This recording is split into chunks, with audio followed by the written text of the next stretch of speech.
Good morning, and thank you for joining me on the path to liberty.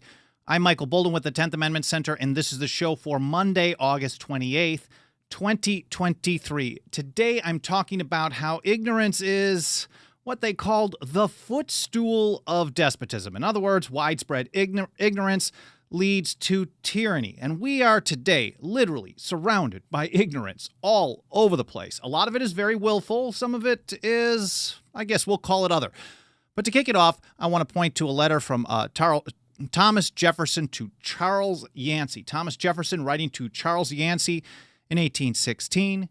He points out that if a nation expects to be ignorant and free in a state of civilization, it expects what never was and never will be.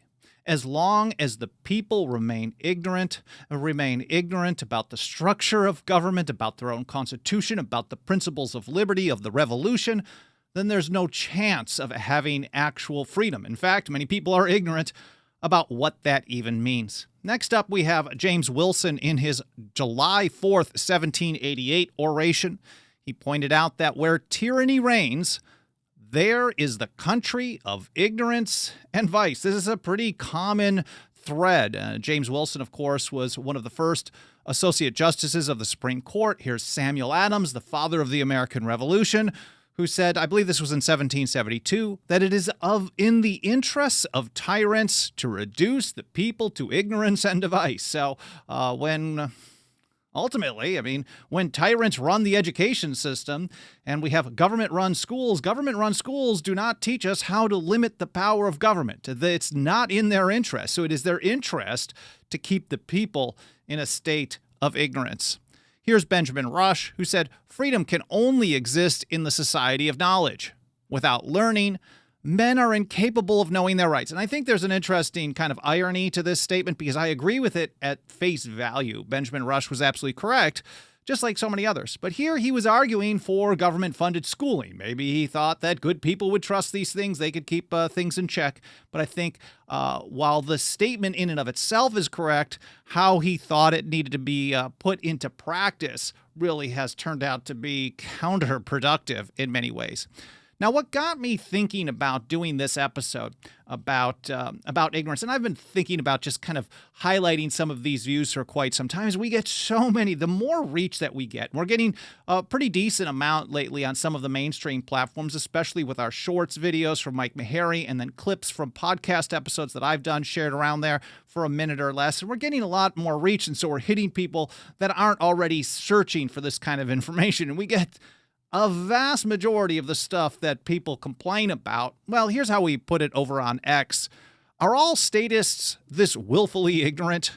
Somewhere around 99% of the time, and this is not scientific, somewhere around 99% of the time, when someone corrects us about the Constitution, corrects us in scare quotes, we make mistakes, but most of the corrections we get, people are basing their correction on, well, what is the political outcome I like? And so therefore, what does the Constitution mean in this particular area to fit the political outcome I like? They have it absolutely backwards. So whenever they correct us about the Constitution, they're literally making stuff up because they really know almost nothing about it. Like the guy who responded to one of our shorts, one of Mike Maharrey's great videos, saying that federal law is supreme only when in pursuance of the delegated powers. Now, Maharrey, of course, read the supremacy clause. He even highlighted Alexander Hamilton in that particular video, because when Hamilton sounds better than almost everyone in power today, you know you're in huge trouble. But here's how they put it. It's right, all caps, of course, it's right there in Article 5. Anytime there's a conflict with federal law, it says federal law is supreme. And that's why I put this in the category of willful ignorance. And I'll get to it in a little bit more detail, kind of break this particular comment down. I've got another one that I want to address in a little bit as well. But here from Benjamin Franklin in Poor Richard's Improved from his Poor Richard Almanac series. This is in 1755, one of the later years. He said, being ignorant is not so much a shame as being unwilling to learn. And I think that is the shameful part of what we face in most places today. Again, people are wedded to their political outcome, their political ideology. And I guess they're also in many ways wedded to the Constitution. We think that a lot of people just can't stand the Constitution, but really they have a fantasy that being constitutional means everything I support personally, and unconstitutional means every policy I oppose personally. You can be in support of the Constitution and not agree that the federal government should have the power to do something. James Madison is a pretty good example of this.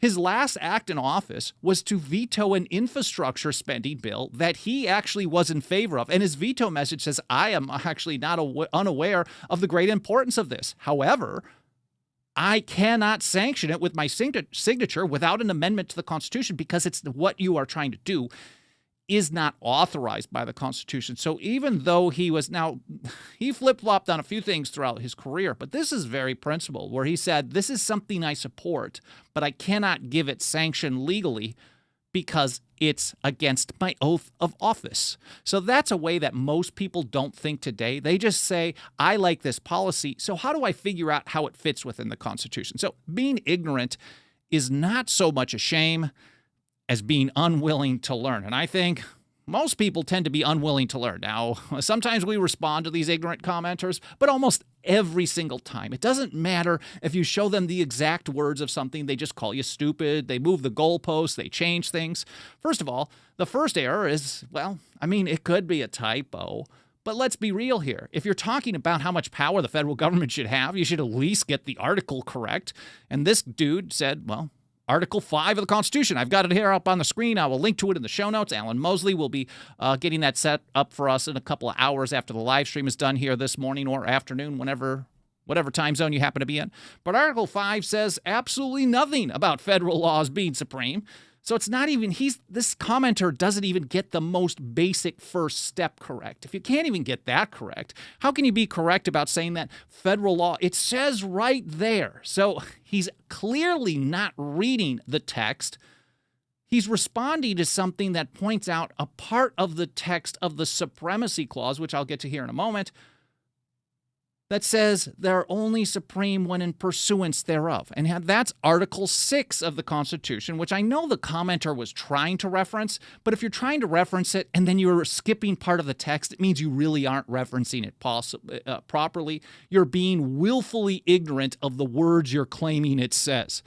And here it is. This Constitution and the laws of the United States, which shall be made in pursuance thereof, and all treaties made or which shall be made under the authority of the United States shall be the supreme law of the land. And the judges in every state shall be bound thereby, anything in the Constitution or laws of any state to the contrary notwithstanding. So the key phrase is in pursuance thereof. And that's the video that this commenter was responding to, where Meharry was saying, look, not everything is supreme. It's not even close. Only those things that are in pursuance of the delegated powers. If they really meant that the federal law is always supreme in every situation, the whole Constitution could be distilled down to just a supremacy clause. All the rest of it was just a waste of time. It was boring, it was dumb, no point. They could have just said, all federal acts are supreme in all situations, all cases whatsoever. And mind you, and I've had done probably some episodes about this, one, for example, federal law is not always supreme, like the commenter told us, because basically that's the system that the old revolutionaries fought a long, bloody war to get away from, where the British, under the Declaratory Act of 1766, said Parliament had power over the colonies in all cases whatsoever. So they had unlimited total supremacy. And we're just trying to point out that the system that we're living under, is pretty much the same in practice, but how it's supposed to be, at least on paper, and now paper does not enforce itself, parchment can't stop government, but if people are not ignorant of how things are supposed to be, maybe as someone who's wedded to the Constitution and believes it supports all the things that they like, well, maybe they'll just want to have an amendment process. At least they'll go through the process. There's a chance of that, and that's really the goal here. So federal law is not always supreme.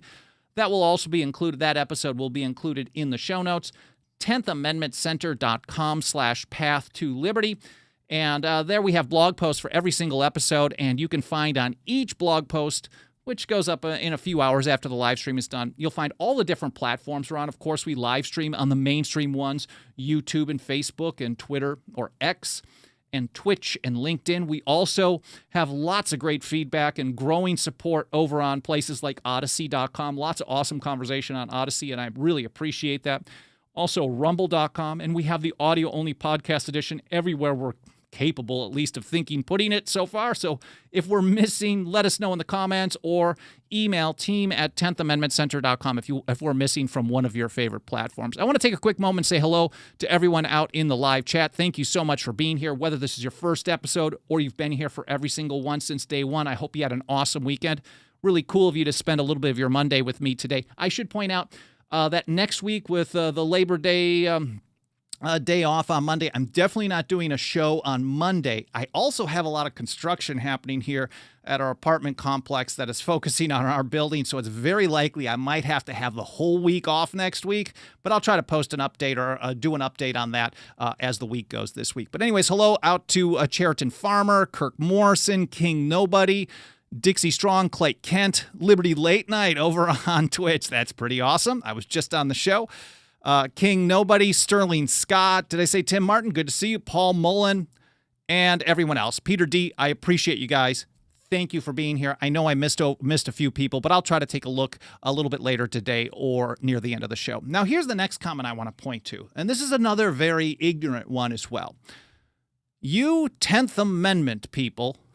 It's always very condescending too. Now, this person, I think, is very friendly to liberty.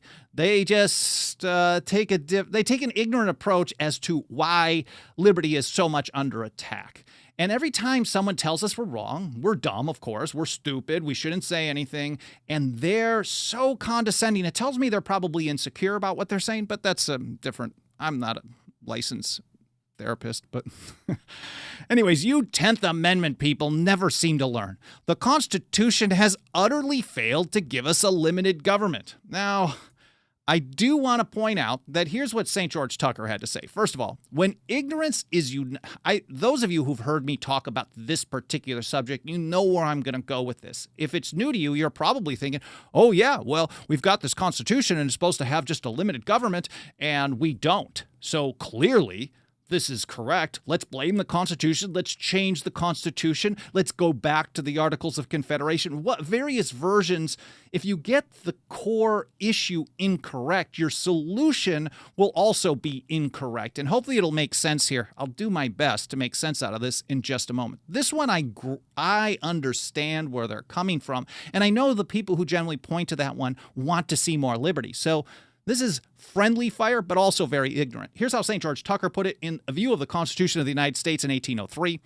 When ignorance is united with supineness, liberty becomes lethargic, and despotism erects her standard without opposition.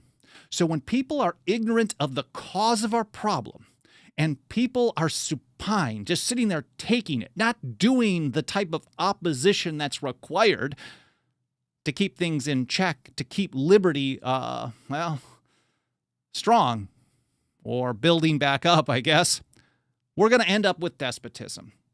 Now, taking this to James Madison, actually directly addressing what the commenter is saying. The commenter is telling us that the Constitution, that the words on paper are at fault. Like, if you just get the right words, then people with power are going to somehow follow those rules. If you have the right structure, people with power are not going to try to expand their power, despite all through history knowing, like, for example, as Benjamin Franklin warned us, that all through history, in every state and kingdom, is how he put it, there's been a constant kind of warfare between the governing and the governed. So whatever form of government there is, government is always in some kind of a state of warfare against liberty and against the people. So without recognizing what the root cause is, then again, the solutions are an issue. So here's how James Madison, the so-called father of the Constitution, I think that's probably an overstatement, but that's what people know him as. So he's pretty important on what the Constitution is, what it means, and how to keep it, how to enforce it. And here's how he's talking about it in Federalist number 48. Will it be sufficient to mark with precision the boundaries of these departments in the Constitution of the government, and to trust to these parchment barriers against the encroaching spirit of power? Short version is, Can we come up with checks and balances, divide the power into various branches and also federal and state, and just put it on paper and get it completely clear? And is that good enough? No, he even calls it a parchment barrier. And if you think about government as like a herd of charging bulls, parchment does literally nothing to stop these people. Absolutely nothing. They'll blast right through it. And if you count on them to keep themselves in check, we shouldn't be surprised that we live under the largest government in history. That's my side note. Here, back to Madison, Federalist number 48. Trusting parchment barriers. He said, this is the security which appears to have been principally relied upon by the compilers of most of the American constitutions. Mind you, there were many constitutions already in effect at this point. But experience assures us, he's very confident about this, that the efficacy of the provision has been greatly overrated. Relying on a parchment barrier to keep government in check is overrated. Even James Madison is saying this is a problem. He said, and that some more adequate defense is indispensably necessary for the more feeble against the more powerful members of the government. So if one part of the government wants to overreach and usurp power of another, or if they want to usurp power reserved to the sovereign people of the several states, as long as they remain feeble, I guess, they're going to have a lot of problems. Here's how he summed it up at the end of Federalist 48. The conclusion which I am warranted in drawing from these observations is that a mere demarcation on parchment of the constitutional limits of the several departments is not a sufficient guard against those encroachments which lead to a tyrannical concentration of all the powers of government in the same hand. So if you are counting on the parchment to limit government, then you have literally betrayed what the founding general, Madison was far from alone on this. Governor Morris talked about it. I mean, John Dickinson talked about it. John Dickinson, who was really the primary drafter of the Articles of Confederation as well. He as well said a good constitution promotes, but not always produces a good administration. You cannot rely on government to follow the rules. This should be straightforward stuff. Here's how St. George Tucker put it again. Man only requires to understand his rights to estimate them properly. The ignorance of the people is the footstool of despotism. So if humans understand that it is their right and their duty to keep government in check, whether government decides to follow the rules or not, and with us, it never decides to follow the rules, maybe like a broken calendar, maybe once a year they get something right by accident. But in general, almost everything they do, all the federal acts, laws, rules, regulations, orders, etc., almost all of them on the books are a violation of the Constitution. And it is the right of the people to keep them in check. Most people think it's just the right of the people to choose new people to rule over us. It's the right of the people to pick new people in power to wield the power of the largest government in history. But as Thomas Jefferson and Richard Henry Lee and others pointed out, that this is just an elective despotism. And as Jefferson said, an elective despotism is not the government we fought for. Merely choosing the people to oppress us every few years is not a state of freedom. And it's our right to do something more than that. It's our duty as well. So man only requires to understand his rights to estimate them properly. The ignorance of the people is the footstool of despotism. So if we don't know that we have the right to keep the government in check, and we have to work with other human beings to do that, not government people, because they're not really human, I guess, and they don't know, and they're ignorant of the fact that this is how it's supposed to be, then again, this is what leads to despotism. People are ignorant. Maybe they live in fear. Fear, of course, is also the foundation of government power. So if they're ignorant of what's supposed to be done or they're afraid of doing it, government's just going to grow. It's going to grow unabated. Now, here's how John Dickinson put it in Fabius number 4, writing in support of the Constitution's ratification in 1788. He asked, okay, yes, a good Constitution promotes, but doesn't always produce a bad administration. So what do we do? What do we do when there is a bad administration? We certainly have one now. We had one before. We've had one our entire lives. All of us alive right now, there's been only a bad administration. And he said the answer is to be found before the supreme sovereignty of the people, not the answers to be found at the ballot box. Dickinson didn't say that.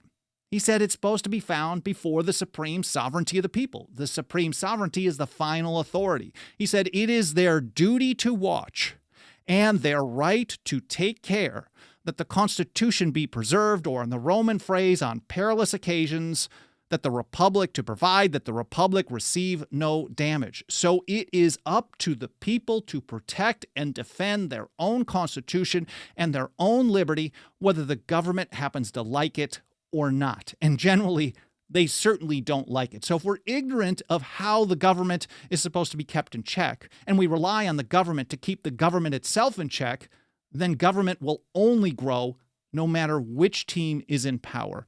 And that really is the ultimate issue that we face all around us. I think, well, there's so many big ones. Here's how Patrick Henry put it. Show me that age and country where the rights and liberties of the people were placed on the sole chance of their rulers being good men without a consequent loss of liberty.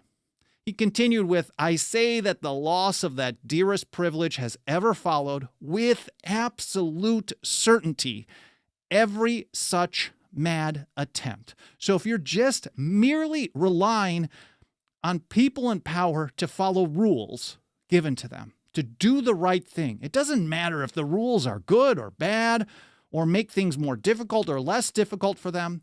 Of course, the more difficult for them to, basically do end runs around the rules, then, of course, the longer it takes them to get to despotism, the longer it takes them to take your liberty. And that's why Dickinson said a good constitution promotes a good administration, but it cannot ensure it, because people with power, if we recognize the nature of power, that power corrupts, absolute power corrupts absolutely, and power is always ever grasping, is how Abigail Adams put it. Power is intoxicating, is how Samuel Adams put it. So power always seeks to grow. And as long as we just trust that people will see all this power, no matter how big or small, and not try to grow it, we're guaranteed with absolute certainty to lose our liberty in the long run. So it isn't about finding the right people in power. It isn't about getting the words on paper the best.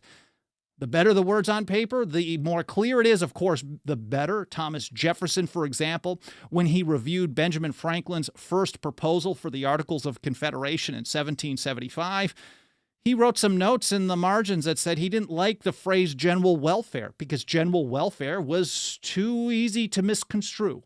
And when you have terms that are easy for people in power to misconstrue, they're always going to read it to expand their own power. And this has certainly played out correct, just like that. Now, these are just a couple of examples of ignorance, willful ignorance, people just literally making stuff up about the Constitution. I mean, the person who was talking about the Supremacy Clause, they're literally just making things up. When they're saying the Constitution says federal law is always supreme anytime federal law conflicts with state law, period. They're lying. They haven't read the document. Or they read the document and they don't like what it happens to say, or they hear the term in pursuance thereof. They can't grasp it. They don't look it up. They don't try to find what it means. They just want to see the government continue doing what the government does, and so they're just cool with it. This is total willful ignorance. This is a shameful situation. That's how Benjamin Franklin put it. But people are completely ignorant and literally make stuff up on just about every part of the Constitution. It comes across the political spectrum. It's not just the necessary and proper clause, the commerce clause, general welfare, war powers, etc. It's all of it. We also get it when it comes to nullification. And I've got an episode that I did on that. Top 4 myths about nullification. We hear them all the time. You can't do this. It's racist. I can't remember all the 4 ones that I put in that one, but we get a lot of absolutely absurd lies about it. I will link to that, or Alan's going to link to that in the show notes as well. And then here's another one, 4 totally ignored principles of the American Revolution. We've got so many episodes and articles and blog posts talking about stuff that people have completely ignored, that the government runs schools, which really shouldn't exist. Get your kids out of the government schools as soon as you can. If you got kids, really, you want them educated, not propagandized. So we got to get them out of there or find ways to supplement them and point out how the government schools are ignoring so much of our history, because if we don't understand it, we don't know where we can go next, or we don't know how to fix the problems we face. So those 2 will be in the show notes as well. And I wanted to sum it up with this. This is from the Reverend Samuel Stillman in the Massachusetts Ratifying Convention. I think this may have been the last day in February of 1788. He said, ignorance and slavery, knowledge and freedom are inseparably connected. While Americans remain in their present enlightened condition in 1788 and warmly attached to the cause of liberty, they cannot be enslaved. As long as people love liberty, they're aware of what it's all about, they're aware of what government is doing, this knowledge leads to freedom.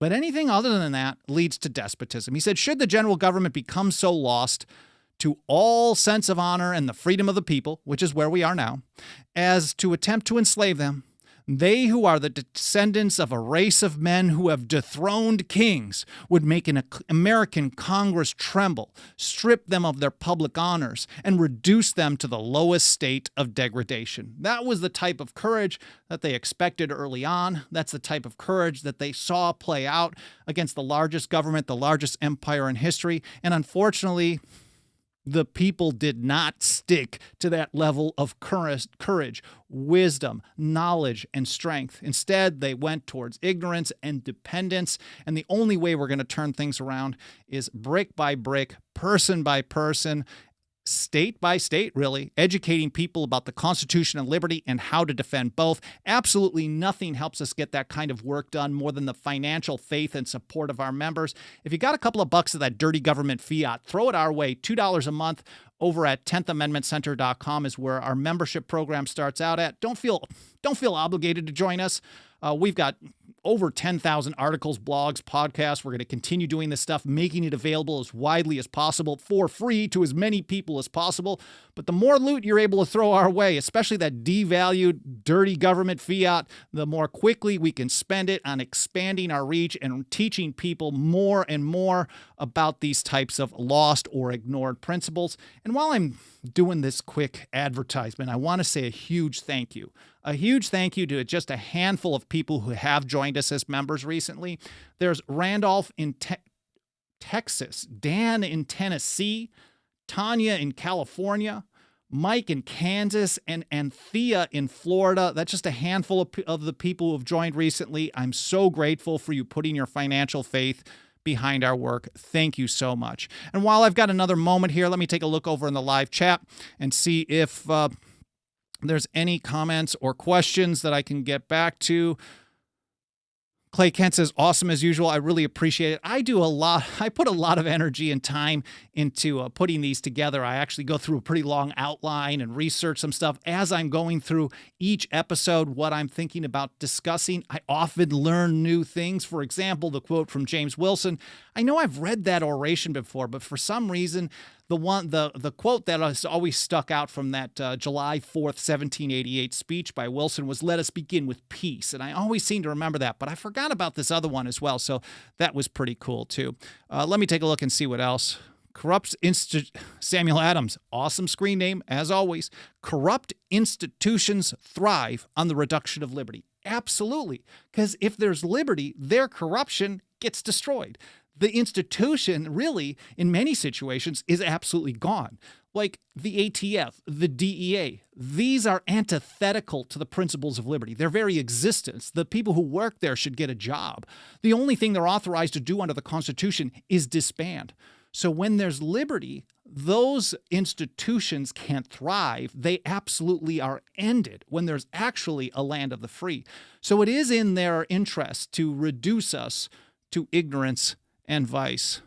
Kirk Morrison said, too bad Wilson and FDR were presidents, no doubt about it. But what I think is even worse is that so many people think these were heroes. They were great presidents, and they love what they were doing, and the people supported them with millions and millions of votes. So that tells us that the population at large is happy being on a knee, I guess.